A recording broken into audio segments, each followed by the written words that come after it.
Welcome to this video on the 7th revision of the IATF COVID response document that was issued on the 27th of January 2022.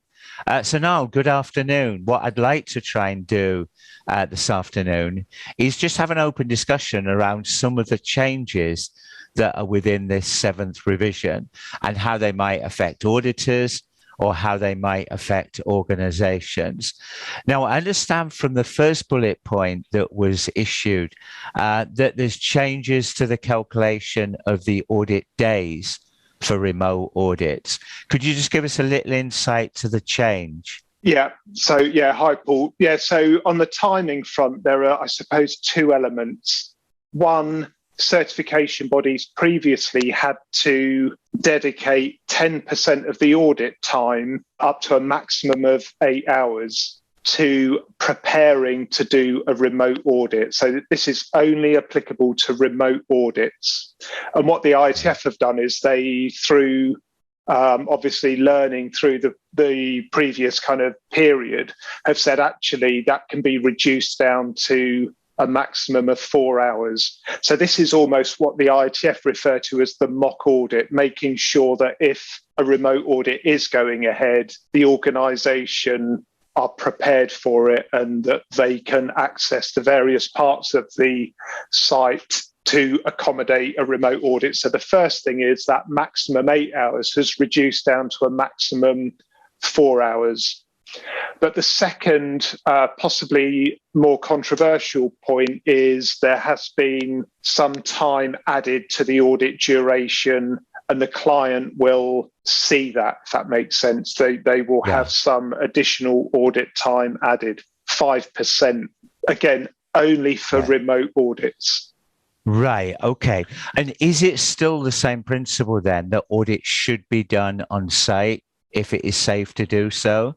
Absolutely. So again, the ability to undertake a remote audit, that can only be sort of triggered, as it were, if there are some COVID restrictions that don't allow the on-site audit to happen. Great. Okay. And I understand maybe the reason for this extra time is it does take more time to gather information, review information, if you're trying to do it remotely. I guess that's the logic behind that. And some of the sort of connectivity challenges that organisations face, the unmuting, the amount of time spent telling someone that they need to unmute. So all of these short hiccups, let's say, that come through the remote audit, it's really to factor in that, that time. Right. The next question is then, so earlier in the pandemic, IATF made the decision to extend the validity of all IATF 16949 certificates. My understanding was by 6 months. Yeah. Can you explain what is there in this 7th revision that maybe gives some clarification to that extension?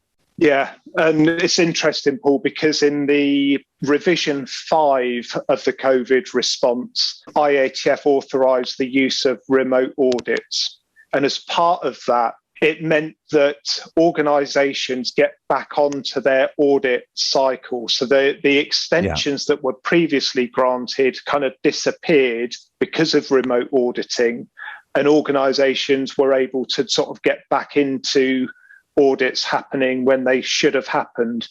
And I suppose by definition, that meant that things like certificate decisions would also be back on track, and that would negate the need for this 6-month certificate extension, which was only ever intended to protect those clients that were at risk of losing their certificate at the point the COVID pandemic really took hold and prevented people moving around.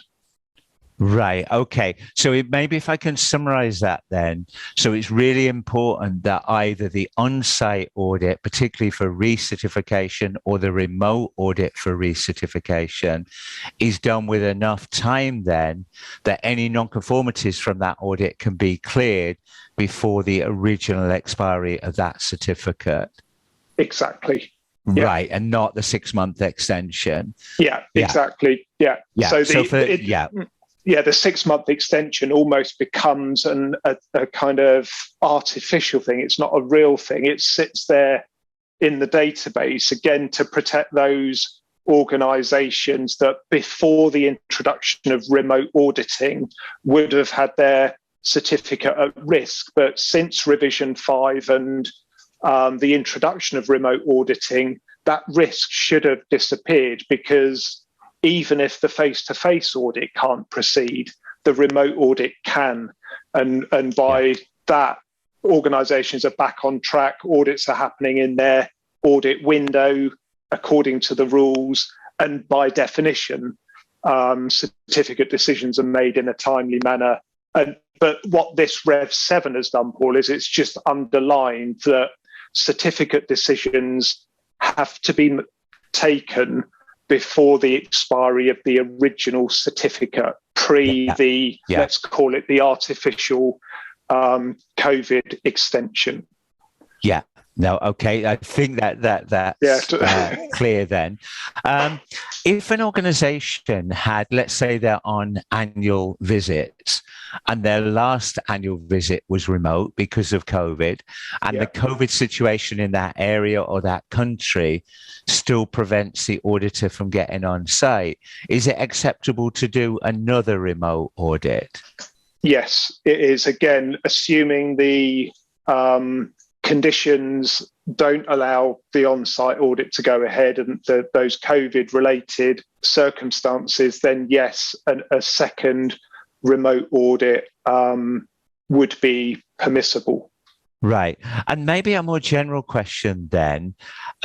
In the IATF forum then, how do you think that they're feeling about the effectiveness of when audits are done remotely?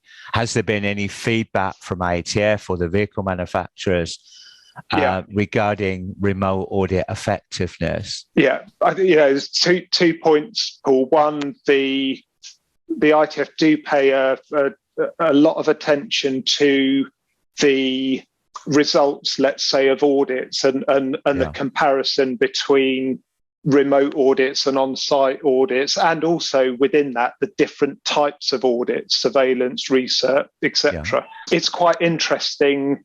Generally the indicators that we're looking at are things like NCs per audit and the percentage major. And to be honest, there's not a massive difference when you think of remote and on-site audits. Right. But there is, I would say, there is a slight difference. And again, this is something that is being looked at now in terms of the number of remote audits that result in zero non-conformities. Yeah.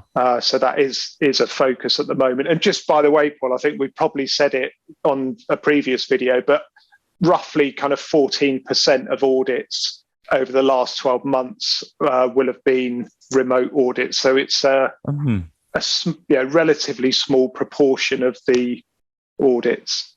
Yeah, and that's much lower than I would have expected. Yeah. And this Rev 7, Niall, has it got any expiry date, or will remote audits continue as long as they need to continue? Yeah, so until such time that if the IATF decide to remove that option because the COVID situation has improved and there is no further need for remote auditing, then that could happen. But there's no plan for it to be removed as an option. But again, just to underline, it is in COVID affected situations only. But just going back to your point about feedback, there is no doubt that from what we've seen through witnessing remote audits and the general feedback around it, there is a concern that to audit a manufacturing process remotely is non-ideal. And again, there are many reasons for that, not least of all that obviously the auditor isn't there, but is instead looking at the facility through a moving screen. But the other thing I know, as we edge towards the next edition of the rules, remote auditing is being discussed in that forum. So that would take it outside of what I would call a kind of special waiver document, which is what we're talking about today, the Rev 7, into a, let's say, business as usual document, which would be the rules themselves. But there's obviously more to come on that once those rules get agreed and rolled out. Just one other thought, and again, this to me is quite a big improvement in terms of the clarity of the document. What the IATF have done with this revision 7 is taken out all of the original content that did provide extensions and additional time for certain aspects of the audit. All of that information is still available as a historical reference document, so it can be linked to from the Rev 7, but it doesn't all sit in the Rev 7. So actually this revision 7 is an easier to read and, let's say, reduced document, because all of that non-applicable content has been moved into a historic reference section. Yeah, and I'm sure the readers of the document will appreciate that, because every revision, it was becoming more and more difficult to follow it. So thank you for sharing that, Niall. So let's summarize then. So primarily this 7th revision of the IATF COVID response is aimed at certification bodies and third-party auditors, but the implication of some of the changes made in the document will affect organizations that are certified to IATF 16949. A few things that we've explored: additional audit time to allow an effective remote audit to be undertaken. The timing of any remote audit is imperative to make sure that the remote audit, particularly in terms of recertification, is done well before the original expiry date of the certificate. And as Niall said, the norm should be that audits are done on site, if safe and possible to do so. And really the remote audits should only be the fallback position if it isn't safe for the auditor to visit the organization's site.